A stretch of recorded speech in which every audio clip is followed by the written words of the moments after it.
To the Creatrix YouTube channel, and my dear friends, we are live again for another lecture on power system. तो बच्चों आज नया topic start करने वाले हैं, that is surges on a transmission line. तो surges का पहला पार्ट आज कवर करेंगे, दूसरा पार्ट कल कवर करेंगे और कल सर्जेस का कर देंगे खात्मा, सर्जेस को कर देंगे दी एंड, है ना। छोटा सा टॉपिक है, बहुत इंटरेस्टिंग, बहुत मजेदार और बहुत बहुत इंपॉर्टेंट टॉपिक है। भले ही छोटा है मगर मेरे भाई वेटेज में मोटा है। तो वेटेज में आ जाता है, क्वेश्चन आ जाता है, इस पे तैयार करना जरूरी है, इसको इग्नोर नहीं कर सकते। इग्नोर करोगे ना बेटा तो सर्ज आपको मिल जाएगा, इसीलिए सर्ज ना मिले, सर्ज से बच के रहो। तो सर्जेस को पढ़ जरूर लेना है, ठीक है, पढ़ना जरूर है। इंपॉर्टेंट टॉपिक है, छोटा टॉपिक है, इजी क्वेश्चंस आते हैं बट बहुत अच्छे से हम लोग इसको सीखने वाले हैं, बहुत अच्छे से इसको टैकल करने वाले हैं। तो सब लोग रेडी हो जाओ नए टॉपिक के लिए, अपने सभी दोस्तों से शेयर कर दो, सभी दोस्तों से शेयर कर दो कि आज से नया टॉपिक स्टार्ट हो रहा है। तो अगर उन्हें जुड़ना है तो आज से भी इस लेक्चर सीरीज को फॉलो कर सकते हैं, ठीक है।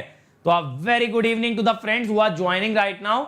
लेकिन मेरे भाई make sure that you like the video to mark your attendance and make sure that you are everybody is sharing the video so that it can reach as many students as possible. Okay, now let me first introduce myself, my dear friends. My name is Ankit Goyal. I got AIR1 twice in GATE in 2014 and 2018. I was awarded the President of India Gold Medal in the year 2013 when I graduated from IIT Indore. Till date I have trained more than 1 lakh students in the online and the offline classes and presently working as a director at an academy for GATE department. But मेरे भाई इस series के पीछे reason क्या है? इस series के पीछे रीजन है बच्चों आपके लिए पावर सिस्टम को आसान कर देना। आपका जो डर है ना पावर सिस्टम का, वो मैं निकालना चाहता हूं, क्योंकि पावर सिस्टम अगर ढंग से पढ़ा जाए really it is a very very easy subject. और अगर आप इस इजी सब्जेक्ट में हाईएस्ट स्कोर करना चाहते हो तो इस पूरी लेक्चर सीरीज को एकदम देखते चले जाना, रुकना मत, और पूरा सिलेबस मेरे साथ खत्म करो और फिर मुझे बताना सर पावर सिस्टम का सवाल बनता है या नहीं बनता है, ठीक है। तो ये चीज मुझे तब बताना। अब देखो अगर अनअकैडमी पे आते हो मेरे भाई, तो अनअकैडमी पे एकदम नेक्स्ट लेवल टीचिंग आपको मिलती है, क्योंकि इंडिया के सभी टॉप एजुकेटर मेरे जैसे आपको वहां पे लाइव पढ़ा रहे हैं। और अगर आना है तो आपके लिए उस दरवाजे की चाबी क्या है? अंकित ESE। ये कोड बेटा आपको इमीडिएट 10% डिस्काउंट तो दिलवाएगा, साथ साथ मेरे साथ कनेक्ट भी कराएगा ताकि आप लोग टॉप रैंक लेकर के आ पाए। चलो अब देखो अगर मेरी और क्लासेस देखना चाहते हो, जो भी कंटेंट मैंने कवर किया है आप यहां से देख सकते हो, tinyurl.com/ankit.ese। इसमें बेटा मेरी सारी स्पेशल क्लासेस प्रेजेंट हैं, जो मैंने आज तक ली हैं या जो मैं आगे लेने वाला हूं वो भी इसके अंदर प्रेजेंट है अपकमिंग स्पेशल क्लासेस में। तो ये सारा कंटेंट आप कवर कर सकते हो मेरे साथ अनअकैडमी पे। जस्ट ये URL पे जाना है और आपके मोबाइल में होना चाहिए अनअकैडमी लर्निंग ऐप। इसके अलावा देखो इस चैनल का सारा कंटेंट बेटा एक जगह प्रेजेंट है, दैट इज bit.ly/gatelive, ठीक है। इस पे आपका इस चैनल का सारा कंटेंट फ्रीली अवेलेबल है। आप जाओ यहाँ पे आपको लेक्चर के PDF हर वो चीज मिलेगी जो आपको प्रिपरेशन में लगती है, and that too free of cost. तो कुछ भी नहीं करना, बस ये लिंक अपने ब्राउजर में डालना है, लेकिन ये ध्यान रखना ये गेट लाइव अपर केस में ही आएगा, इसको लोअर केस में नहीं डालने का है, ठीक है। अब देखो जैसा मैंने बताया प्लस पे आते हो तो क्या मिलता है? इंडिया के सभी टॉप एजुकेटर्स की live class, crash course, weekly quiz, test series, practice question, ठीक है। और इसके अलावा rank improvement batch, doubt clearing, हर वो चीज मिलेगी जो रैंक लाने में लगती है। और आइकॉनिक पे आओगे स्टडी प्लानर, पर्सनल कोच, ठीक है। इसके अलावा मेरे भाई preparatory study material, then study booster session, and last is the personalised test analysis. तो इतना सब बेटा मिलेगा। तो आइकॉनिक क्या है ना, बड़ा भाई ये प्लस का, ये कहता है प्लस जो दे रहा है उतना तो मैं दूंगा ही दूंगा, साइड बाय साइड में आपको एक्स्ट्रा मटेरियल और दूंगा, स्टडी मटेरियल दूंगा, गाइडेंस के लिए एक डेडिकेटेड पर्सन दूंगा जो आपकी स्ट्रेटेजी बनवाए, टाइम मैनेजमेंट सिखाए, और बेटा इसके अलावा आपके हर टेस्ट का पर्सनलाइज एनालिसिस दिया जाएगा कि आप कहां लैग कर रहे हो, कैसे इंप्रूव कर सकते हो। और जब इतना पर्सनलाइज वे में कोई आपको गाइड करने लगेगा ना बेटा, तो डेफिनेटली आप एक बेहतरीन रैंक निकाल पाओगे, and that is the power of iconic. तो प्लस लो या आइकॉनिक लो, कोई भी सब्सक्रिप्शन लेते हो तो Unacademy is value for money. जितना भी पैसा आप पे करोगे उससे ज्यादा वैल्यू आपको दी जाएगी, उससे ज्यादा वैल्यू आपको मिलने वाली है। बस ये ध्यान रखना, ज्वाइन करते वक्त आपको कोड बेटा लगा देना है अंकित ESE। ये कोड ना आपको इमीडिएट 10% डिस्काउंट देगा और साथ साथ मेरी गाइडेंस के अंदर आप तैयारी कर पाएंगे। ठीक है, तो बेस्ट प्लेटफॉर्म है, बेस्ट एजुकेटर्स हैं, बेस्ट कंटेंट है मेरे भाई। अगर बेस्ट रैंक लानी है ना तो ये समझ लो, जैसे कि अगर एक सिंपल सी बात करें, अगर आपको कोई भी गेम जीतना है तो उस गेम के जो बेसिक इक्विपमेंट्स हैं वो आपके पास होने चाहिए। जैसे फुटबॉल खेलते हो तो फुटबॉल के स्टड्स लगते हैं, ठीक है, उसके गार्ड्स होते हैं अपने, और फुटबॉल होती है। ये सारी चीजें के बिना आप गेम ही नहीं प्ले कर सकते हो। तो आपको जितना भी फैसिलिटी चाहिए ना रैंक लाने के लिए वो हम देते हैं।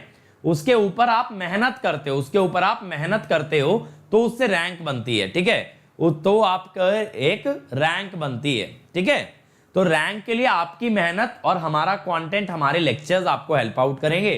तो बिना सोचे समझे अभी आ जाओ प्लस पे, आज ही ज्वाइन कर लो, 1.5 साल का ले लो, 2021 और 22 दोनों में रैंक ला पाओगे।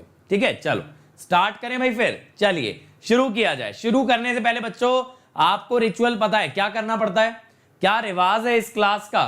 शुरू करने से पहले आपको लाइक करना है और चैट में लिखना है लेट्स क्रैक इट। चैट के अंदर लिख दो लेट्स क्रैक इट सभी के सभी, and then we will begin. ठीक है, लाइक तो कर ही दो भैया, लाइक अटेंडेंस के बिना नहीं चलता काम। ठीक है, बिना अटेंडेंस के ना मेरा सिस्टम हैंग होने लग जाता है मेरे भाई, मेरा लैपटॉप हैंग कर जाता है। फिर आप कहते हो सर रुक रुक के चल रहा है वीडियो, वो इस वजह से नहीं रुकता कि इंटरनेट की स्पीड कम है, इस वजह से रुकता है, आप लोग लाइक और शेयर नहीं करते हो। चलो चलो भाई चलो, आज तो बच्चों ने कर दिया है, आज तो सब बच्चों ने लाइक कर दिया है, कमेंट भी लिख दिया है, तो शुरू कर लेते हैं, है ना, शुरू कर लेते हैं। कंप्यूटर आज काफी खुश है कि चलो भैया बच्चे सपोर्ट कर रहे हैं। अब देखो सर्जेस पे बात करेंगे। सर्जेस क्या होते हैं? सर्जेस बेटा एक ऐसा फिनोमिना होता है जिसकी वजह से ट्रांसमिशन लाइन के अंदर एकदम एक हाई वोल्टेज प्रोड्यूस होती है। यहां देखना, देखो अभी लाइटनिंग स्ट्राइक करेगी ट्रांसमिशन लाइन पे, ये लाइटनिंग स्ट्राइक की। अब देखो ये जो चिंगारी है वो चलती जा रही है, चलती जा रही है, दिख रहा है? तो ये लाइटनिंग ट्रैवल कर रही है लाइन के अंदर, ये लाइटनिंग ट्रैवल कर रही है लाइन के अंदर, और इस फिनोमिना को कहते हैं सर्जेस। कि जब हाई वोल्टेज इंड्यूस हो जाए ट्रांसमिशन लाइन में due to a phenomena such as lightning, then it is called as the surge, then it is called as the surge. देखो सर्ज का मतलब क्या होता है ना, सर्ज का मतलब होता है सडन राइज।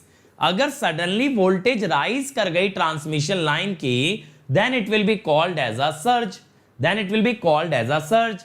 सर्ज की बात पता है आप पावर इलेक्ट्रॉनिक्स में भी करते हो, किसी भी डिवाइस की ना एक सर्ज रेटिंग होती है। अब ये सर्ज रेटिंग क्या होती है कि अचानक से आने वाली हाई वैल्यू को ये कितना टॉलरेट कर सकता है, that is the surge value और that is the surge rating. That is the amount of high current it can handle for a short duration is called as the surge current rating. surge current का मतलब क्या हुआ? High current, but बेटा for a short duration. ठीक है, ये बात समझ में आई? तो ट्रांसमिशन लाइन में सर्जेस क्यों आएंगे, हाई वोल्टेज क्यों आएगी? Due to a phenomena such as lightning. एक बार और देख लें लाइटनिंग कैसे जाती है। देखो ये ट्रांसमिशन लाइन है, बढ़िया टंगी हुई है, अब यहां आएगी भाई बिजली, लो आ गई। अब ये लाइटनिंग स्ट्राइक की तो देखो ये चलती जा रही है ना, चलती जा रही है वेव, तो इसको हम सर्ज कहते हैं, इसको हम सर्ज कहते हैं। अब सर्ज की बात आप सिर्फ लॉन्ग ट्रांसमिशन लाइन के अंदर कर सकते हो। ऐसा क्यों सर? मीडियम और शॉर्ट में क्या बुराई है? मतलब वो छोटे हैं तो आप ऐसे डील करोगे, आप उनके बारे में ऐसा बोलोगे कि वहां सर्जेस की बात नहीं होती। मेरे भाई मैं भेदभाव नहीं कर रहा छोटे बड़े का, बात ये है लॉन्ग लाइन के अंदर तुम डिस्टेंस की बात करते हो, और कोई भी चीज ट्रैवल कर रही है तो डिस्टेंस देखोगे ना। शॉर्ट और मीडियम में जब लंप किया तो डिस्टेंस खत्म कर दिया, और एक बार डिस्टेंस खत्म कर दिया तो ट्रैवर्सल की बात कैसे कर लेंगे? तो हमें बात करनी है ट्रैवर्सल की। देखो ये ट्रैवल कर रहा है तो मेरे भाई इसकी पोजीशन ट्रैक की जाएगी। इसकी पोजीशन अगर ट्रैक करनी है बेटा तो उसके लिए एक्स का फैक्टर आना चाहिए, डिस्टेंस का फैक्टर आना चाहिए, और वो सिर्फ किस में आता है? लॉन्ग लाइन में।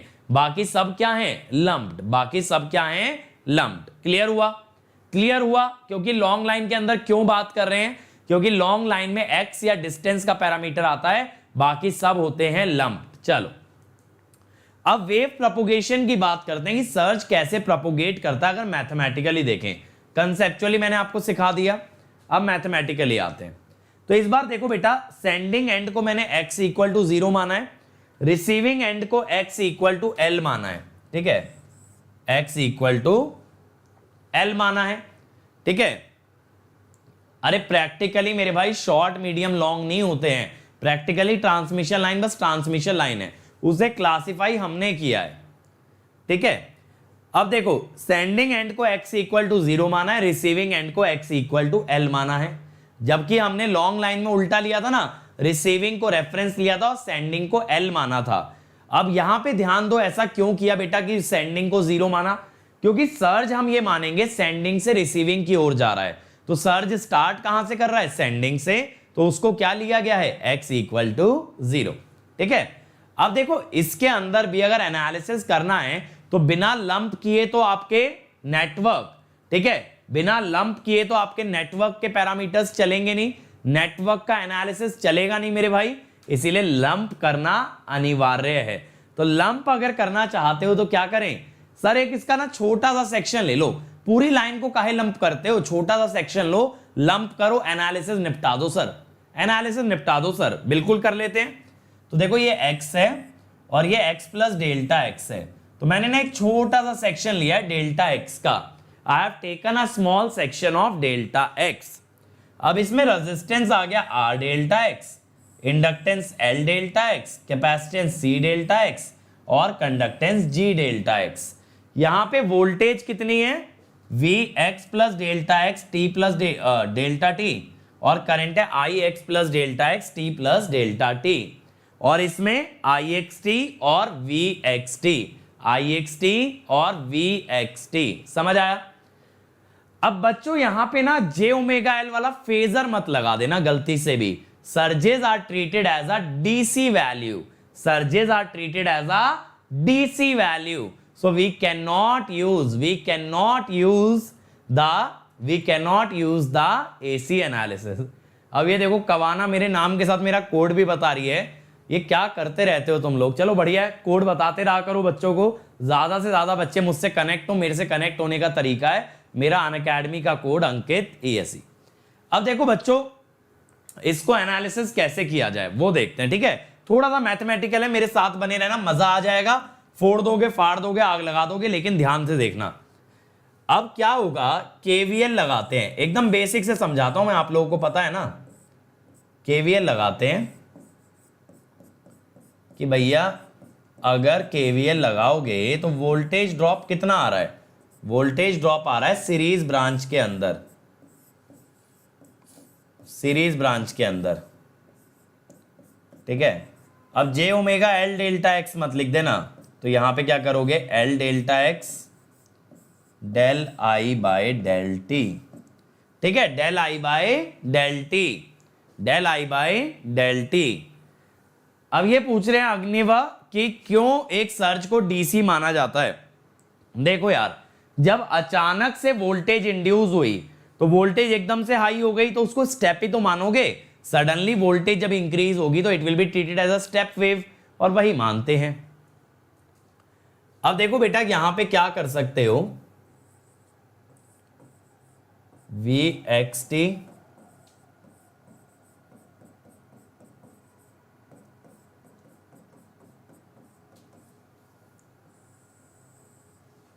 डिवाइडेड बाय डेल्टा x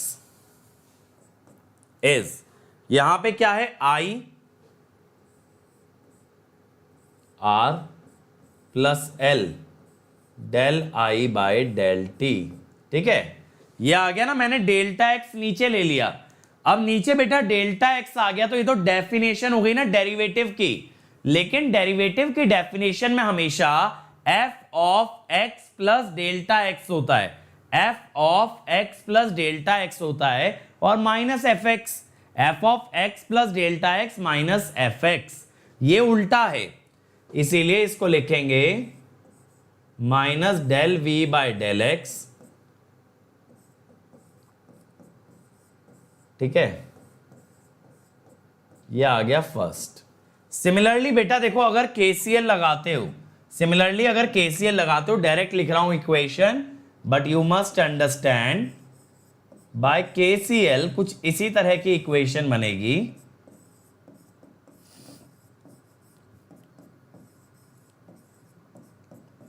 बस आपके एलिमेंट्स बदल जाएंगे। ये कह सकते हो ना डुअल हो गया, ऐसा कह सकते हो डुअल हो गया, ठीक है। अब डुअल कैसे हो गया, डुअल कैसे हो गया, देखो R और L सीरीज में बेटा, इसका डुअल क्या होगा, इसका डुअल होगा R का डुअल G और L का डुअल C। तो R और L अगर सीरीज में है तो डुअल है G और C पैरेलल में। तो मैंने डायरेक्टली इक्वेशन लिख दी, वरना आप यहां पे ना इस वाली नोड पे KCL लगा के भी लिख सकते हो। अब देखो जो लॉन्ग लाइन में इशू था, लॉन्ग लाइन में जो इशू था, सेम इशू यहां आ रहा है। V की इक्वेशन में I इन्वॉल्व है, I की इक्वेशन में V इन्वॉल्व है, V की इक्वेशन में I की इक्वेशन में V। तो मैं ना यहां पे लेता हूं लॉसलेस लाइन। मैंने आपको बताया था ना, सर्जेस का एनालिसिस लॉसलेस लाइन में ही करते हैं, इसीलिए सर्ज इंपेडेंस √L/C मैंने बताई थी। अच्छा एक और चीज समझो, एक और चीज समझो, क्या होता है ना, देखो कभी भी पावर सिस्टम में या किसी भी सिस्टम में, बहुत ध्यान से सुनना, ये पॉइंट आपकी जनरल नॉलेज के लिए, किसी भी सिस्टम में जब प्रोटेक्शन डिजाइन किया जाए, प्रोटेक्शन डिजाइन करने का मतलब है कि सिस्टम के अंदर ऐसे इक्विपमेंट डाले जाएं जो सिस्टम को सेफ करते हैं। तो ऐसा डिजाइन करने के लिए हमें एनालिसिस करना पड़ता है वर्स्ट केस। सर ये वर्स्ट केस क्या चीज है, वर्स्ट केस का मतलब बेटा ऐसा केस जहां सिस्टम के डैमेज होने के, जहां सिस्टम के डैमेज होने के चांसेस सबसे ज्यादा हैं।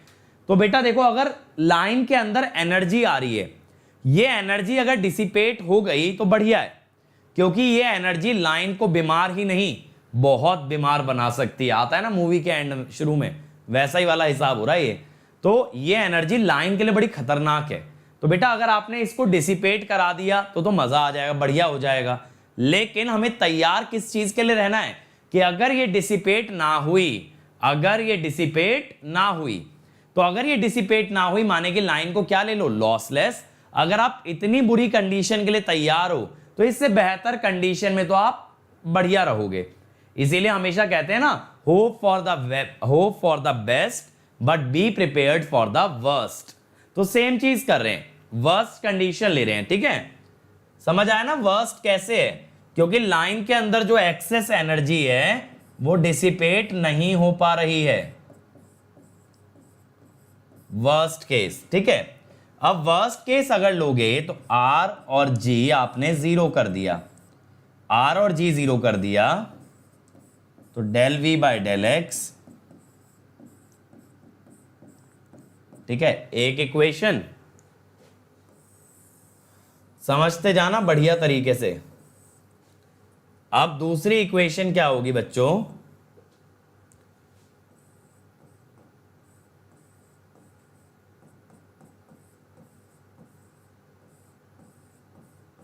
del I/del X equal to -C del V/del T। अब यहां पे क्या करेंगे, इसको ना डिफरेंशिएट कर लो आप t के रेस्पेक्ट में।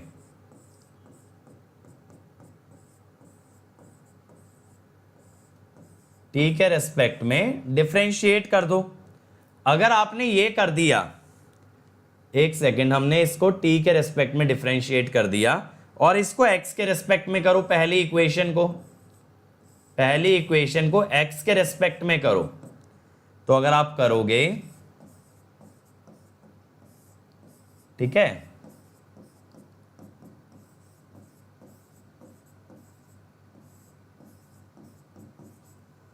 ये हो गया,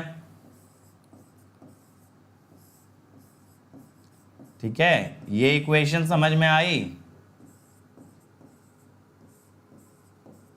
देखो सिमिलर इक्वेशन आप करंट की निकाल सकते हो, मैं आपको बता देता हूं कैसे निकाल सकते हो। जबरदस्ती की डिटेल्स में मैं पढ़ना नहीं चाहता मेरे भाई, ध्यान से सुन लेना कैसे निकाल सकते हो। अगर आपको करंट की इक्वेशन निकालनी है ना, फिर आप इसको x में डिफरेंशिएट करो, इस वाली इक्वेशन को x में करो, और ये जो नीचे वाली है ना इसको t में करो। ये जो ऊपर वाली है इसको आप x में कर लो और ये जो नीचे वाली है इसको t में कर लो, तो आपके पास del square I by del x square आ जाएगा। तो अब now we have the differential equation for current as well as the voltage, और दोनों की इक्वेशन सिमिलर है। और बेटा जब दोनों की इक्वेशन सिमिलर है तो दोनों के सॉल्यूशन भी सिमिलर आएंगे। लेकिन जैसा मैंने लॉन्ग लाइन में बोला था वही बात दोहरा रहा हूं कि दो इक्वेशन क्यों सॉल्व करनी, क्यों ना बस एक को सॉल्व किया जाए और दूसरी इक्वेशन का सॉल्यूशन यहां कहीं से ले लिया जाए। बात समझ में आ रही है? एक इक्वेशन को सॉल्व करो, बाकी दूसरी इक्वेशन का सॉल्यूशन या तो फर्स्ट से ले लो या तो सेकंड से। v और i को अलग अलग से क्यों निकालना है? v और i को एकदम जीरो लेवल से अलग क्यों निकालना है? ऐसा मत करना, ऐसा बिल्कुल मत करना। अब देखो मैं आपको ये पिच करता हूं, यहां पे मैं आपको एक आइडिया देता हूं कि बेटा ये इक्वेशन वेव इक्वेशन है। आप कहोगे सर हम नहीं मानते, आप चला रहे हो, आप तो ऐसे फेंक रहे हो। आप फेंके जाओगे तो क्या हम लेते रहेंगे? देखो रुको मैं बताता हूं क्या होता है ना। आपको भी पता है फेंकने की आदत थोड़ी है। अब देखो क्या होता है कि वेव की ना एक प्रॉपर इक्वेशन होती है, wave equation, that is a proper equation. क्या होती है? Del square f by del x square is 1 by v square del square f by del t square. ये होती है वेव इक्वेशन। तो बेटा जो भी इक्वेशन इस डिफरेंशियल इक्वेशन को सेटिस्फाई करे आप उसे क्या कह दोगे? Wave. If any function satisfies this differential equation it will be called as a wave, it will be called as a wave। ठीक है, तो हम क्या कह रहे हैं? function satisfying this equation is called as wave।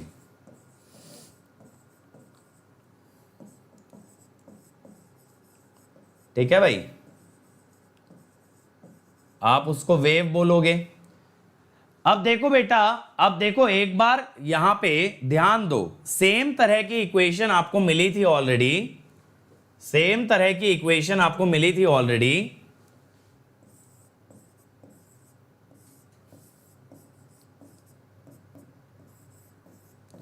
तो अगर आप कंपेयर करोगे ना, अगर आप कंपेयर करोगे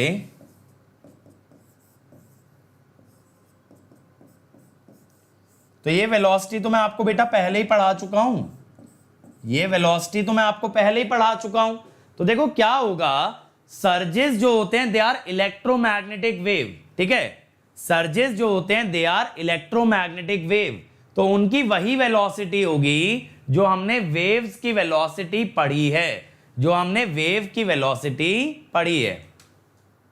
अच्छा हाँ, यहां पे आई होगा, चलो ये बहुत अच्छा आपने पॉइंट आउट किया है, थैंक यू। तो यही इक्वेशन हम लोग पढ़ चुके हैं। ठीक है, यही इक्वेशन हम पढ़ चुके हैं, यही वेलोसिटी यहां पर भी आ रही है। तो अब मैं कहता हूं कि सॉल्यूशन, देखते जाना मेरी बात, सॉल्यूशन ऑफ वेव इक्वेशन कैसा होता है। देखो इसके ना दो सॉल्यूशन हो सकते हैं, एक होता है function of x minus we T, दूसरा होता है function of x plus we T. Minus we T का मतलब है right shift, plus we T का मतलब है लेफ्ट शिफ्ट। अब देखो कभी भी एक डिफरेंशियल इक्वेशन के अगर दो सॉल्यूशन होते हैं बेटा, तो दोनों का लीनियर कॉम्बिनेशन लिखते हो ना, दोनों का लीनियर कॉम्बिनेशन लिखते हो आप। अब आपको लग रहा होगा कि सर ये कैसे सॉल्यूशन है। देखो मैं ना आपको दिखा देता हूं एक बार, मैं आपको एक बार दिखा देता हूं। एक काम करता हूं, मैं राइट शिफ्ट वाले को प्रूव करता हूं कि वो इस इक्वेशन को सेटिस्फाई करेगा, सेटिस्फाई करेगा। अब देखना जरा, अगर बेटा मैं आपसे ये बोलूं del square F1 by del x square, अगर आप इसका डबल डेरिवेटिव लेते हो तो F1 double dash x minus we t del square F1 by del t square. अगर इसका डबल डेरिवेटिव आप किस में लेते हो, t में, तो t का कोएफिशिएंट माइनस वी है, चेन रूल के हिसाब से माइनस वी 2 बार बाहर आएगा, ठीक है, वी स्क्वायर हो गया। तो यानी ये कितना हो गया,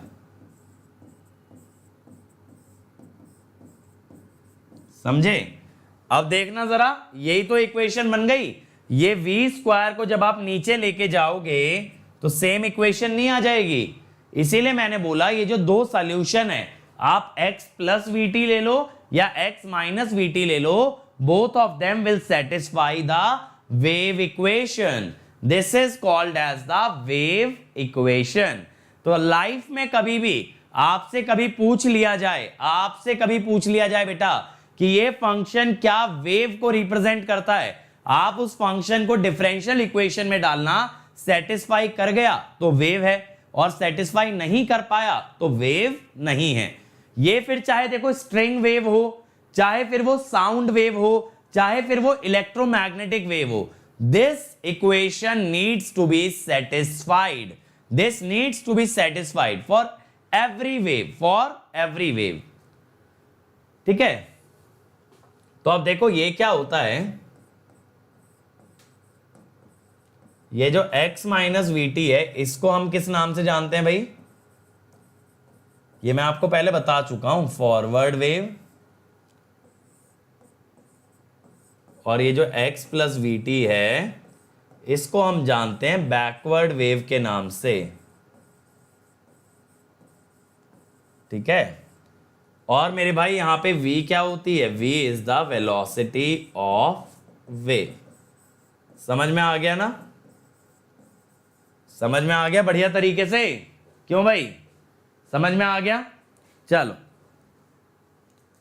अब देखो फॉरवर्ड डायरेक्शन में जो वेव जाती है, मैंने यहां पे एनिमेशन में भी आपको दिखाया है, देखो ये वेव फॉरवर्ड गई और ये लौट के आई तो वापस बैकवर्ड, फॉरवर्ड और फिर ये बैकवर्ड। तो अगर ये आगे जाती है सेंडिंग से रिसीविंग तो दिस इज फॉरवर्ड, और जब ये लौट के आती है देन दैट इज बैकवर्ड, ठीक है। अब देखो यहां पे मेरे भाई मैंने दिखाया भी है, फॉरवर्ड वेव राइट में आगे बढ़ती है और इसका फंक्शन होता है F1 x minus we T. Backward wave left में जाती है तो F2 x plus we T.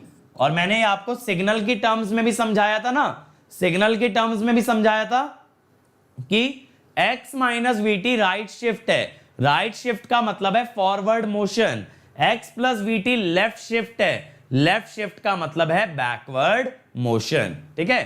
तो वही कंसेप्ट यहां पे भी है। अब आते हैं करंट की इक्वेशन पे मेरे भाई। अब देखो करंट की इक्वेशन के लिए हम किसका सहारा लेते हैं, फर्स्ट या सेकंड कोई भी ले लो, चलो मैंने फर्स्ट ले लिया।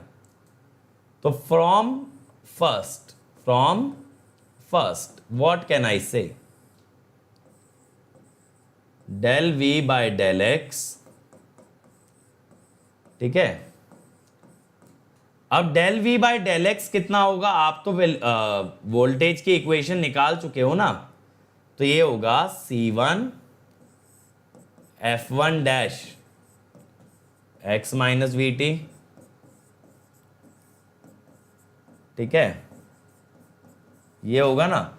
आप कहोगे सर F1 और F2 क्यों यूज किया है, F1 और F2 अलग अलग क्यों यूज किया है, क्योंकि मेरे भाई जरूरी नहीं कि फॉरवर्ड और बैकवर्ड में फंक्शन सेम हो सकता है दोनों की शेप अलग अलग हो, इस वजह से दोनों का फंक्शन डिफरेंट बने, तो you can't assume the same function.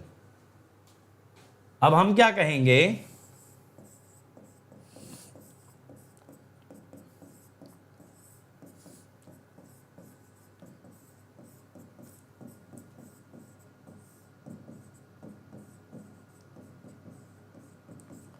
Now guys जब आप देखो इसको इंटीग्रेट करोगे तो minus C1 by L integration में v तो नीचे आएगा, f1 डैश बन गया f1, ठीक है, माइनस C2/L, v तो नीचे आएगा, f2 डैश बन गया f2। समझ आया? जो डेरिवेटिव्स थे वो इंटीग्रेट होके फंक्शन में कन्वर्ट हो गए, तो i x, t। अब देखो इसको ना यहीं फुल एंड फाइनल करते हैं, L इंटू वी, वेलोसिटी है 1/√LC, तो √LC ऊपर चला जाएगा, √LC ऊपर चला जाएगा, √LC/L बना, यानी √C/L, √C/L। समझ आए? √LC/L था ना बेटा, और माइनस माइनस प्लस, इधर माइनस रह जाएगा। अब देखो ये बात आप बहुत अच्छे से जानते हो कि √L/C क्या होता है?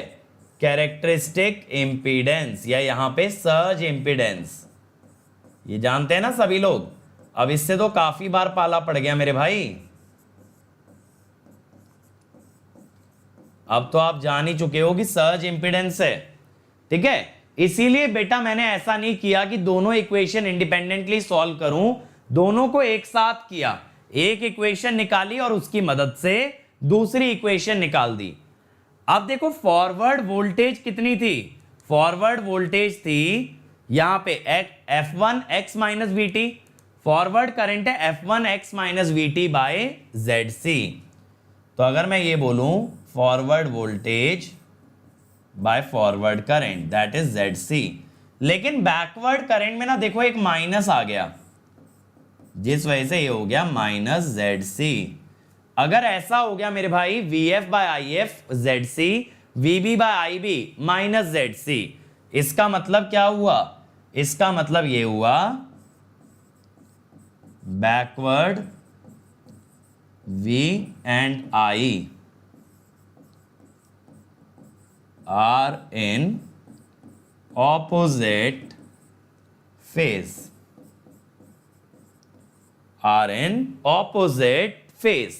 ये दोनों अपोजिट फेज में आ रहे हैं, एक पॉजिटिव तो दूजा नेगेटिव, ऐसा चल रहा है, ठीक है। VB by IB is minus ZC, और यहां पे जब प्लस आ रहा है यानी कि सेम फेज। इतनी बात क्लियर हो गई।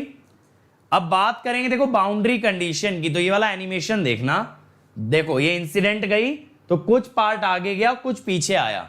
तो इंसिडेंट वेव हमेशा बेटा दो पार्ट में डिवाइड होती है, जब भी कोई वेव इंसिडेंट होती है तो उसका कुछ पार्ट बेटा यहां से रिफ्लेक्ट होता है और कुछ पार्ट आगे जाता है, जिसको आप रिफ्रैक्शन कहते हो, रिफ्रैक्शन। और इसी को मैं ट्रांसमिशन कहता हूं, इसी को मैं क्या कहता हूं?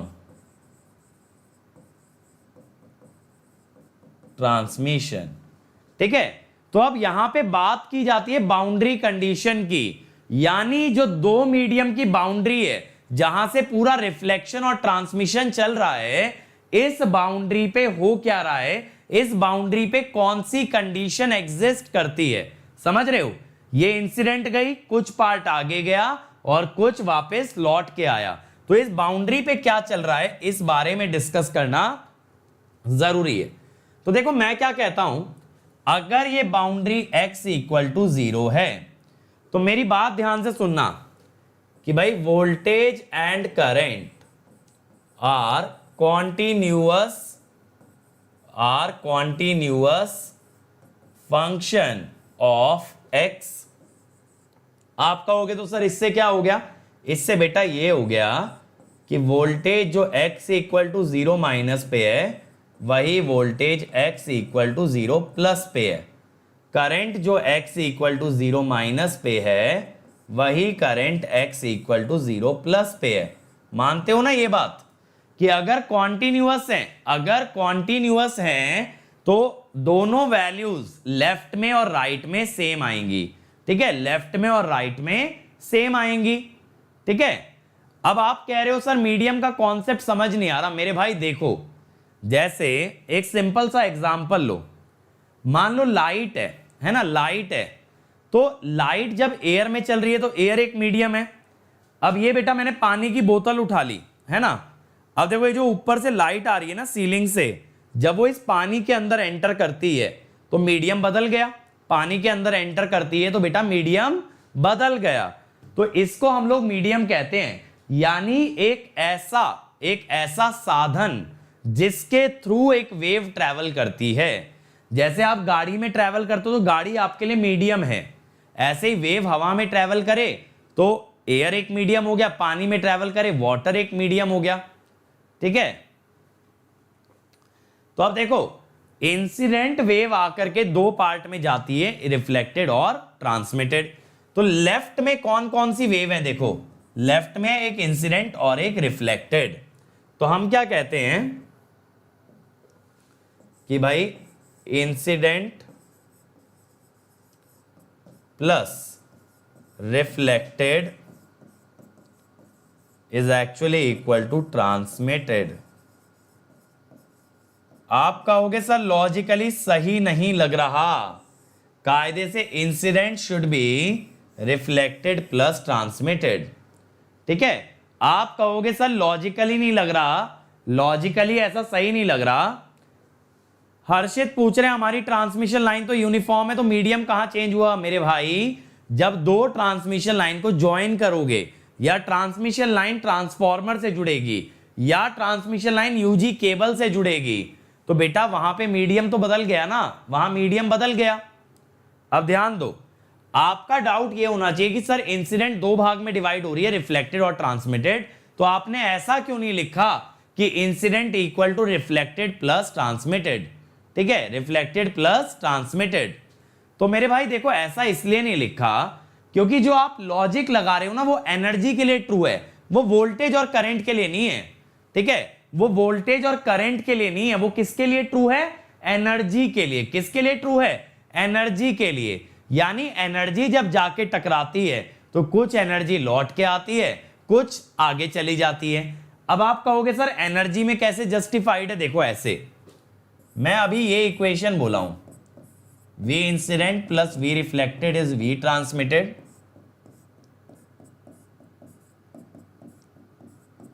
लेकिन आपको क्या मालूम है, ध्यान देना, आपको क्या मालूम है, बहुत अच्छे से मेरी बात पे ध्यान देना, कि VI और II फॉरवर्ड हैं, VI और II फॉरवर्ड हैं, तो ये दोनों सेम फेज में है।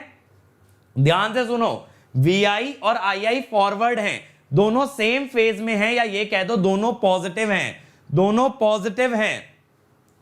VR और IR अपोजिट फेज में है, तो एक पॉजिटिव तो दूसरा नेगेटिव है, एक पॉजिटिव तो दूसरा नेगेटिव है। VT IT दोनों सेम फेज में है, तो दोनों या तो पॉजिटिव या तो नेगेटिव होंगे। तो VT IT का प्रोडक्ट बेटा VT IT पॉजिटिव आएगा, VR IR नेगेटिव आएगा, VI II समझ में आया, पॉजिटिव आएगा। फॉरवर्ड में V और I का साइन सेम होता है इसीलिए प्रोडक्ट पॉजिटिव है, रिफ्लेक्टेड में साइन अपोजिट होता है इसीलिए प्रोडक्ट नेगेटिव है। तो बेटा अब अगर आप ऐसा लिख भी दोगे, अगर आपने ऐसा लिख भी दिया, ध्यान से समझ लेना, तो बच्चे ये चीज पे ध्यान दो कि ये जो वैल्यू आएगी ये नेगेटिव आएगी ना, तो ये बाय डिफॉल्ट तो राइट हैंड साइड जाके ऐड हो जाएगी। अगर आप ध्यान दो VR IR नेगेटिव है तो एक्चुअल में तो यही हो रहा है ना, एक्चुअल में तो यही हो रहा है एनर्जी या पावर की टर्म्स में। समझ में आया, एनर्जी और पावर में तो यही हो रहा है, incident minus reflected equal to transmitted. तो लॉजिकली जो आपने सोचा सही था, लेकिन वो किसके लिए वैलिड है, एनर्जी या पावर के लिए। लेकिन बेटा वोल्टेज और करंट में हमने क्या लगाया, हमने कॉन्टिन्यूअस फंक्शन का कॉन्सेप्ट लगाया और बोला जितनी वैल्यू लेफ्ट में एग्जिस्ट करती है उतनी ही वैल्यू राइट में एग्जिस्ट करती है। That is why incident plus reflected is equal to transmitted, is equal to transmitted. समझ में आया, चलो अब मैं आपको कराने वाला हूं ओपन सर्किटेड ट्रांसमिशन लाइन का केस, बहुत ज्यादा इंपॉर्टेंट और बहुत ज्यादा इंटरेस्टिंग है, मजा आएगा। ठीक है, देखते हैं। देखो अब ये जो सर्ज है ना बेटा, सर्ज को मैंने रिप्लेस किया एक स्टेप सोर्स से, एक स्टेप सोर्स से। अब एक बच्चे का डाउट था, सर इंपल्स क्यों नहीं है, स्टेप क्यों है? बेटा सर्ज की ड्यूरेशन 0 नहीं होती, इंपल्स की ड्यूरेशन मुझे बताओ क्या होती है, 0 होती है। क्या लाइटनिंग 0 सेकंड में स्ट्राइक कर सकती है? लाइटनिंग 0 सेकंड में स्ट्राइक कर सकती है? नहीं मेरे भाई, भले ही उसकी विड्थ मिली सेकेंड हो, नैनो सेकेंड हो, लेकिन बेटा विड्थ जरूर होगी। तो एक्चुअल में सर्ज क्या होता है ना, एक्चुअल में ना बेटा ऐसा होता है, देखो बहुत स्टीप स्लोप होता है, बहुत शॉर्ट ड्यूरेशन होती है। अब ऐसा फंक्शन को हम लोग अप्रोक्सीमेट किससे करते हैं? रेक्टेंगल से। और रेक्टेंगल किससे बनाया जाता है? यूनिट स्टेप से। रेक्टेंगल किससे बनाया जाता है? यूनिट स्टेप से। समझ गए? इसीलिए यहां यूनिट स्टेप दिखा है, इसीलिए यहां पे यूनिट स्टेप दिखाया गया है। समझ गए? चलो अब देखो मैं क्या बोलता हूं कि ये स्विच को हमने क्लोज किया t इक्वल टू 0 पे, और यहां पे लाइन है आपकी ओपन सर्किट। तो सर्जिस के बारे में क्या बात की जाए? तो मैं कहता हूं कि देखो अगर t इक्वल टू 0 प्लस की बात करें, मैं आपसे एक चीज बोलता हूं कि ऐसा मान लो कि सर्ज के पहले लाइन में कुछ भी नहीं था, सर्ज के पहले लाइन के अंदर कुछ भी नहीं था, तो मेरे भाई सर्ज आने पे क्या होगा? यहां पे एक वोल्टेज आ गई V, जो कि सोर्स से लोड की तरफ जाएगी, और करंट आ गया I। अब आप कहोगे सर V और I में क्या रिलेशन है? तो बेटा इस लाइन की कैरेक्टरिस्टिक इंपीडेंस या सर्ज इंपीडेंस है ZC, तो V और I में उसी का रिलेशन है। फॉरवर्ड वोल्टेज और करंट किससे रिलेटेड होते हैं? ZC से होते हैं ना। फॉरवर्ड वोल्टेज और करंट में क्या रिलेशन आता है? ZC, तो वही होगा यहां पे, यानी कि I is equal to V by ZC, I equal to V by ZC। ठीक है, अब मैं कहता हूं कि कितना टाइम लगेगा वेव को सोर्स से लोड जाने में। ऐसा मैंने आपसे एक क्वेश्चन भी पूछा था क्विज के अंदर कि कितना टाइम लगता है लाइन की लेंथ को ट्रेवल करने में। आपने क्या किया था? लाइन की लेंथ को वेलोसिटी से डिवाइड कर दिया था और टाइम निकाल दिया था। सेम चीज यहां होने वाली है, सेम चीज बेटा यहां होने वाली है कि अगर मैं बात करूं T माने L बाय V,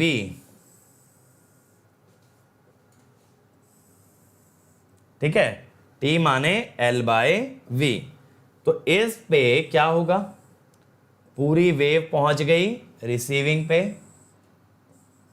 समझ आया? L बाय V, L क्या हो गया? लाइन की लेंथ, V क्या हो गई? वेव की वेलोसिटी। अब बेटा एक चीज पे ध्यान देना, एक चीज पे ध्यान देना, यहां पे ना लोड आपका ओपन है, तो आगे करंट कोई ट्रांसमिटेड नहीं हो सकता। बात को समझो, ट्रांसमिटेड करंट 0 है क्योंकि लोड कैसा है? ओपन। इसका मतलब I incident plus reflected is 0, तो I reflected is minus I incident. अभी हमने लिखा था ना, देखो incident plus reflected is transmitted. तो अब बेटा जब ये रिसीविंग एंड पे पहुंचा और वहां से आया रिफ्लेक्शन, तो हमें क्या मालूम चल गया? हमें ये मालूम चल गया भाई कि रिफ्लेक्टेड करंट नेगेटिव है, रिफ्लेक्टेड करंट नेगेटिव है।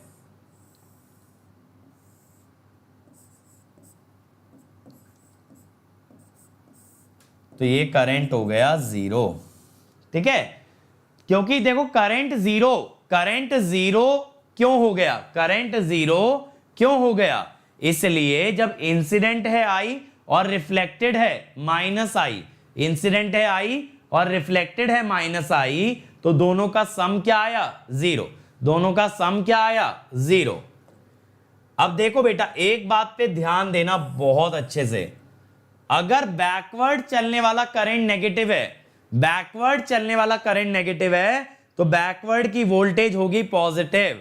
अभी हमने लिखा था कि VR और IR का साइन अपोजिट होता है, VR और IR का साइन अपोजिट होता है, तो करंट अगर नेगेटिव है बैकवर्ड वाला, तो वोल्टेज पॉजिटिव होगी, वोल्टेज मेरे भाई पॉजिटिव होगी।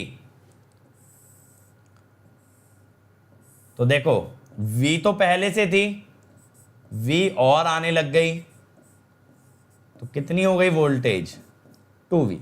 कितनी हो गई वोल्टेज 2V। तो इसी वजह से जो वापस जाने वाली वोल्टेज है वो पॉजिटिव आ रही है, पॉजिटिव आ रही है। अब देखो T टाइम लगा सेंडिंग से रिसीविंग जाने में, T ही लगा होगा वापस आने में, T ही लगा होगा बेटा वापस आने में। अगर ऐसा है तो पूरी लाइन की वोल्टेज हो गई होगी 2V और पूरी लाइन का करंट हो गया होगा 0। अब अगले पॉइंट पे मेरे ध्यान देना, अगले पॉइंट पे ध्यान देना मेरे भाई। सेंडिंग एंड पे आपने बेटा सोर्स लगा रखा है V का। कितने का सोर्स लगाए सर? V का। और अभी वोल्टेज कितनी नजर आ रही है? 2V। आपको ये नहीं लगता कि यहां KVL वॉयलेट हो गया? आपको ये नहीं लगता यहां पे KVL वॉयलेट हो गया? बिल्कुल हो गया सर, बिल्कुल हो गया सर KVL वॉयलेट। तो बेटा KVL वॉयलेट नहीं कर सकते, तो आपको इस वोल्टेज को क्या बनाना पड़ेगा? V। आप किसको वोल्टेज को क्या बनाना पड़ेगा? V। और V कब बनेगा? जब 2V में ऐड हो जाए -V। जब 2V में ऐड हो जाए -V तब ये बनेगा V, तब ये बनेगा V। तो मैं कहता हूं 2T प्लस की बात, ठीक है, 2T प्लस की बात करता हूं। तो मुझे वोल्टेज कितनी बनानी है सेंडिंग एंड की? V। अभी कितनी है? 2V। तो मैं क्या कहता हूं मेरे भाई, देखो कि यहां से -V चलेगा,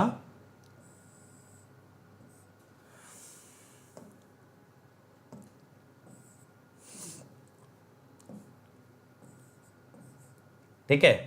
तो यहां पे वोल्टेज, एक सेकेंड यार,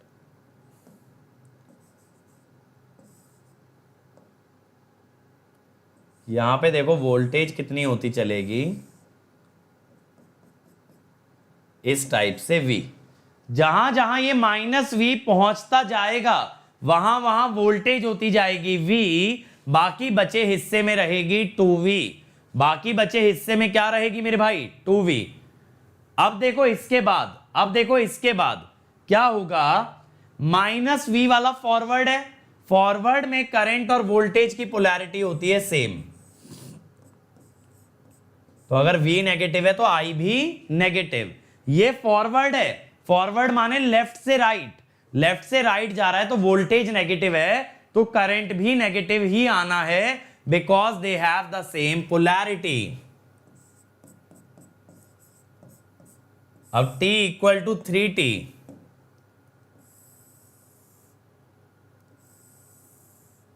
तो ये हो गया V।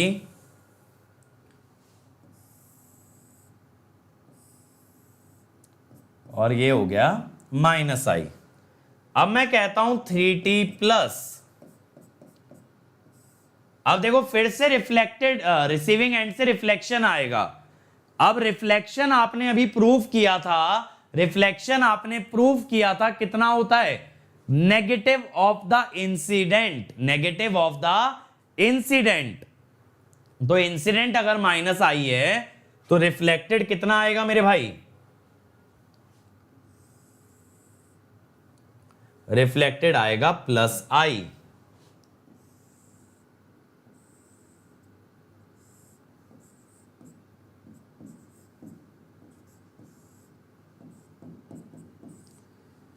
अगर इंसिडेंट -I है तो रिफ्लेक्टेड क्या आएगा?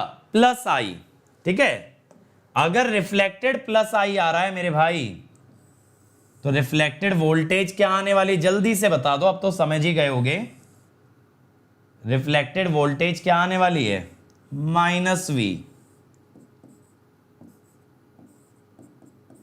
ठीक है, -V आने वाली है, ठीक है। ये कह रहे हो ये -V समझ नहीं आया मेरे भाई। मैंने ये बोला कि KVL सेटिस्फाई करने के लिए सेंडिंग एंड का वोल्टेज, सेंडिंग एंड का वोल्टेज होना चाहिए V। अभी कितना है? 2V। तो जो अगली वेव चलेगी वो -V की चलेगी ताकि सेंडिंग एंड का वोल्टेज बना दे V।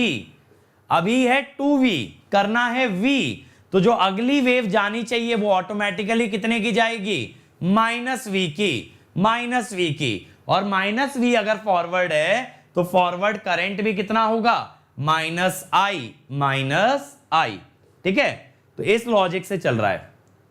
अब बात आती है लास्ट केस की, 40 पे देखो क्या होगा, ये आपका सेंडिंग एंड तक पहुंच जाएगा तो वोल्टेज पूरी लाइन में कट जाएगा, v = 0। इधर से करंट भी कटता जा रहा है तो मेरे भाई यहां पे करंट भी आपका पूरा आ जाएगा, I = 0। तो हम क्या कह सकते हैं, that at t = 40 line returns to original condition. ठीक है भाई, ठीक है, समझ आया, line returns to original condition. ठीक है ना, सर्ज खत्म हो गया। अब अगर सर्ज दोबारे आना होगा, अगर सर्ज दोबारे आना होगा तो दोबारे आ जाएगा, और अगर आपकी लाइटनिंग खत्म हो गई है तो अब कभी सर्ज लौट के नहीं आएगा। तो सिंपल सा फंडा है, 40 पे जाके लाइन वापस से नॉर्मल हो जाती है, लाइन वापस से नॉर्मल हो जाती है, और लाइन एक बार नॉर्मल हो गई तो सर्ज अगर गायब हो गया है तो सर्ज खत्म, और गायब नहीं हुआ है तो वापस से आ जाएगा। अब कोएफिशिएंट्स की बात करते हैं। देखो, दे आर कैलकुलेटेड, एक बात याद रखना, they are calculated at T plus. ठीक है, यानी कि टी प्लस पे कैलकुलेट करना है। टी प्लस का क्या मतलब था, टी प्लस का मतलब था जब पहला रिफ्लेक्शन आया था, पहला रिफ्लेक्शन आया था। हर्षित मेरे भाई 4t हो गया ना, 4l/v, 4 into length of the line divided by the velocity of wave, वही तो 4t है। ये लिखवाया तो था, देखो अभी t लिखवाया ना l/v। फिर कैसे पता चलेगा क्या क्या मतलब है, सपने में थोड़ी आएगा तुम्हारे कि भाई मैं 4t हूं, लो मैं सपने में आ गया। अरे भैया निकालना पड़ेगा 4l/v करके। चलो अब देखो, सबसे पहला होता है reflection coefficient of current, that is I reflected by I incident, I reflected by I incident. अब देखना जरा, t प्लस पे रिफ्लेक्टेड करंट था -I, इंसिडेंट था +I, रिफ्लेक्टेड था -I, इंसिडेंट था +I। ठीक है, फिर ऐसे ही ट्रांसमिशन कोएफिशिएंट सिर्फ t प्लस पे देखा जाता है, यानी कि फर्स्ट रिफ्लेक्शन पे। क्यों लेते हैं ना फर्स्ट रिफ्लेक्शन, वो भी आगे चल के समझाऊंगा कि सिर्फ फर्स्ट रिफ्लेक्शन ही क्यों, सिर्फ फर्स्ट रिफ्लेक्शन ही क्यों। अब देखो, ट्रांसमिटेड करंट कितना है, 0, ट्रांसमिटेड करंट कितना है, 0, इंसिडेंट कितना है, I, तो ये आया 0। ऐसे ही देखो, सेम कोएफिशिएंट आप वोल्टेज के लिए निकाल सकते हो। तो V reflected by V incident, V reflected by V incident. तो अब देखना, V रिफ्लेक्टेड कितना है, V, और V इंसिडेंट कितना है, V रिफ्लेक्टेड और V इंसिडेंट है V 1। Sir please explain in a nutshell. Amit मेरे भाई, ये टॉपिक से नटशेल अभी आगे जाके बनेगा, ये हम किसी पर्पस से कर रहे हैं, आगे बताऊंगा ऐसा क्यों कर रहे हैं। लेकिन पूरा वेव का ट्रैवर्सल शॉर्ट कैसे कर दोगे, ये भी तो सोच के देखो। वेव का ट्रैवर्सल शॉर्ट थोड़ी कर सकते हो। ये जो हमने दिखाई अलग अलग टाइम पे वेव का लोकेशन क्या है, वेव की स्थिति क्या है, ये बताया। ठीक है, इसको नटशेल में क्या लाओगे, इसको शॉर्ट क्या करोगे। ऐसा तो है नहीं तुम्हारे लिए वेव जल्दी चल जाएगी कि भाई अमित को जल्दी जानना था तो चलो फास्ट चलते हैं। वेव तो काम अपने हिसाब से ही करेगी।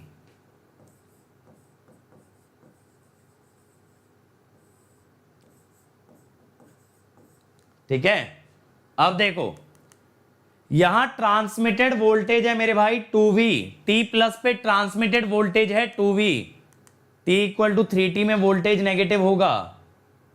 नेगेटिव क्यों होगा मेरे भाई? 2V को काट काट के V बना दिया है, 2V को काट काट के V बना दिया है, तो नेगेटिव क्यों होगा बताओ? ये 2V था, ये माइनस V था, जहां तक ये पहुंचेगा ये 2V को V बनाता जाएगा, तो V तो आएगा।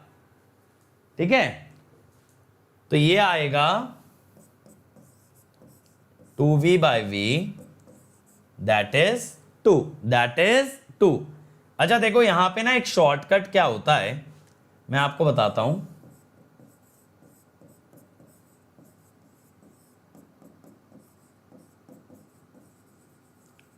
आप V इंसिडेंट से डिवाइड कर दो, आप V इंसिडेंट से डिवाइड कर दो,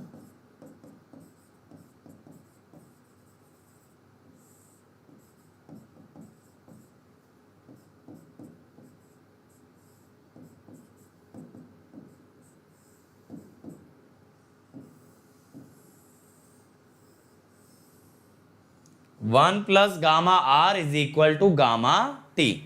तो ये शॉर्टकट होता है कि रिफ्लेक्शन कोएफिशिएंट अगर ऐड कर दिया जाए विद 1 तो it will yield the transmission coefficient, it will give us the transmission coefficient. ठीक है, तो ये डायरेक्टली आ जाता है। अब देखो स्टेडी स्टेट परफॉर्मेंस की बात कर लेते हैं। हमने बोला हम सर्ज को मॉडल करते हैं एज डीसी, तो ओमेगा क्या होगा 0, तो बीटा क्या होगा, ये होगा 0, ये होगा 0। अब बीटा अगर 0 हो गया तो देखो वीएस क्या होता है, एक लॉसलेस लाइन की बात कर रहा हूं क्योंकि सर्जेस की बात सिर्फ लॉसलेस लाइन में ही करते हैं।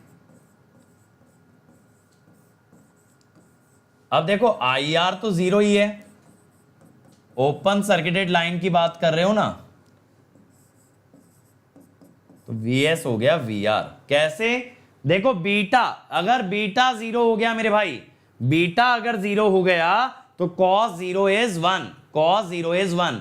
अमन मेरे भाई CL वादवादे पढ़ लो, निपटाओ काम को, एक सवाल के पीछे मत पढ़ो, लेकिन हाँ गेट रैंक के लिए स्टैंडर्ड बुक नहीं चाहिए होती। अब IS equal to IR cos beta L plus JVR by ZC sine beta L। अब बीटा 0 है, IR 0 है, तो ये आ गया 0। बीटा 0 है, IR 0 है, तो IS आ गया 0। समझ आया? IR 0 है तो पहली टर्म 0, बीटा 0 है तो साइन बीटा L 0। तो ये तो होना भी चाहिए ना, जब लाइन ओपन सर्किटेड है तो फाइनली करंट क्या हो गया 0। जब ओपन सर्किटेड लाइन है तो फाइनली करंट क्या हो गया 0। फिरोज मेरे भाई शायद मैंने पहली स्लाइड में तुम्हें सर्जेस दिखाए थे, एक बार चेक करना। आज के लेक्चर की पहली स्लाइड में मैंने तुम्हें सर्ज दिखाया, तुम कह रहे हो सर्जेस होगा क्या? अरे भाई पूरा पावर सिस्टम एक प्रैक्टिकली है। अमित मेरे भाई एक काम करना, एक लंबी ग्राफ में समझा दो, ये जितनी भी वेव है ना, ये स्लाइड्स को एक के नीचे एक लगा लेना। जब मैं स्लाइड्स दे दूंगा ना तो तुम्हें समझ आ जाएगा एक लंबे ग्राफ में। ठीक है, एनालॉग इलेक्ट्रॉनिक्स कल से चालू हो जाएगा, ये क्यूए सेशन नहीं, अब ध्यान दो। ठीक है, तो यानी फाइनली हुआ क्या, स्टेडी स्टेट में voltage of entire line, line के हर पॉइंट का वोल्टेज हो गया V एंड करंट इज 0, जो कि डीसी में होना भी चाहिए, ठीक है भाई। चलो अब जैसा मैं आपसे करता हूं कि भाई क्विज हम लोग कंडक्ट करेंगे, छोटा सा रिव्यू करेंगे हम लोग जो हमने आज पढ़ा है, ठीक है। चलो करें फिर स्टार्ट। प्रियदर्शनी कह रहे हैं सर प्रीवियस ईयर करा दो कन्वेंशनल के। मेरे भाई इस साल का प्रीवियस ईयर लगवाया था, मात्र 25 बच्चे आए थे। डिमांड वो करो जो जायज हो, ठीक है, डिमांड वो करो जो जायज हो। आप लोग अटेंड करते नहीं हो, कितने भी इनिशिएटिव आपके लिए आ जाए।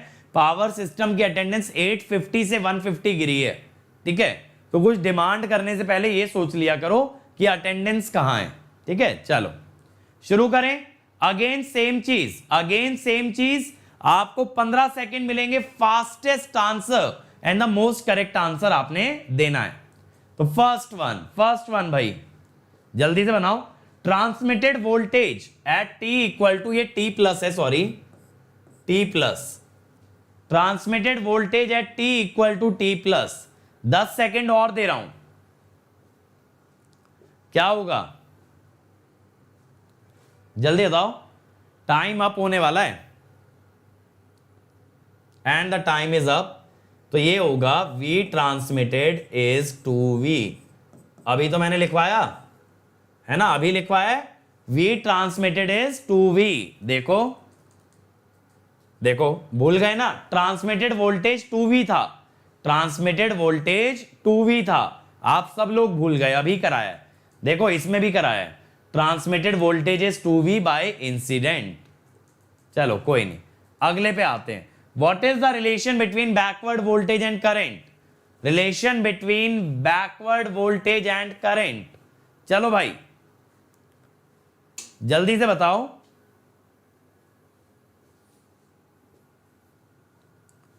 And the time is up. Simple सा रिलेशन है sir, VB by IB is minus ZC, VB by IB is minus ZC। चलो अगला, after what time the line returns to original state in open circuited line? अरे बहुत easy question है, बहुत easy question है। कितने टाइम के बाद ओरिजिनल कंडीशन वापस आती है? सर सिंपल आंसर है 4T। ठीक है, बहुत सिंपल है, क्लियर है। अब देखो जिन बच्चों को जल्दी है पावर सिस्टम कवर करने की, मैंने इस URL पे ट्रांसमिशन डिस्ट्रीब्यूशन के लेक्चर, स्टेबिलिटी का लेक्चर, प्रोटेक्शन का लेक्चर डाला हुआ है, जल्दी कवर कर सकते हो। और बहुत सारे क्वेश्चंस भी हैं, गेट के सारे PYQ मिल जाएंगे पावर इलेक्ट्रॉनिक्स, पावर सिस्टम और मशीन्स के। और इस लिंक पे बेटा आपको इंडिया का सबसे पहला वीडियो बुक मिलेगा, इंडिया का सबसे पहला वीडियो बुक मिलेगा bit.ly/GateLive। तो इस चैनल के सारे lecture along with their PDF एक जगह कलेक्टेड मिलेंगे, even better than any paid course available in the market. The revolution called an academy that you will see on this link bit.ly/GateLive। और देखो मैंने बताया अगर प्लस पे आते हो आपको मिलते हैं सारे टॉप एजुकेटर्स, उनके live class, daily practice paper, हर Sunday quiz, test series, practice question, question bank, ठीक है, crash course, rank improvement batch, doubt clearing batch. बेटा हर वो चीज मिलती है जहां से एक बच्चा टॉप रैंक निकाल सकता है 12 मंथ्स के लिए, 27 to 25। बट बच्चे कोड मत भूलना, कोड है अंकित ESE। ये कोड बेटा आपको इमीडिएट 10% डिस्काउंट दिलवाएगा, साथ साथ मेरी गाइडेंस में लाएगा। 18 months 34,650 using the code Ankit ESE, 24 months 39,600 using the code Ankit ESE। और आइकॉनिक पे बेटा, आइकॉनिक पे 1 ईयर का मिलेगा 45 to 25। कोड लगाते ही, कोड क्या है, कोड क्या है, अंकित ESE। और 2 ईयर का पड़ेगा 6600 using the code Ankit ESE। इस पे मिलता है आपको एक पर्सनल कोच, टेस्ट एनालिसिस अलग से किया जाता है आपका, study material extra, interview guidance extra. तो पर्सनल कोच बेटा आपको डेली गाइड करेगा, आपकी रैंक निकलवाने में अपनी पूरी जान लगा देगा। That is the power of iconic. ये मेरा अनअकैडमी प्रोफाइल है, इसे फॉलो कर लेना, आज ही ऐप डाल के फॉलो कर लो, क्योंकि वहां बहुत interesting live classes, quizzes, test series. अब हमारे अदर चैनल्स देखो, क्रिएट्रिक्स, मैकेनिकल, सिविल और ये तेलुगु, इधर SSC JEE, computer science, GATE question, junction, पाठशाला एंड GS टर्मिनल। तो बेटा GS टर्मिनल सब्सक्राइब कर लो, SSC JEE क्योंकि JEE का एग्जाम आता है तो आप निकाल सकते हो। जंक्शन पे मैं डेली 8:30 बजे ओपैम्प कवर कर रहा हूं, तो यहां आ जाओ अगर मुझसे ओपैम्प लाइव पढ़ना है। इसके अलावा पाठशाला पे बेटा आपको मस्त एनिमेटेड कंटेंट दिया जा रहा है, best of the best content दिया जा रहा है, तो इस चैनल को सब्सक्राइब कर लें। So thank you everybody. इस वीडियो को लाइक कर देना, शेयर कर देना, इस चैनल को सब्सक्राइब करके बेल आइकन दबा देना, घंटी बजा देना चैनल की। और कल फिर मिलेंगे सेम टाइम, लेकिन अभी 8:30 बजे मिलेंगे जंक्शन पे, जहां पे हम लोग डिस्कस करने वाले हैं क्या, ओपैम्प। आज ओपैम्प की ना नॉन लीनियर एप्लीकेशन शुरू करने वाला हूं, तो 8:30 बजे आ जाना। इतने बीच में स्नैक्स वगैरह ले लो, पानी वानी पी लो, चाय पी लो और आ जाओ 8:30 बजे, ठीक है। Thank you everybody, see you soon.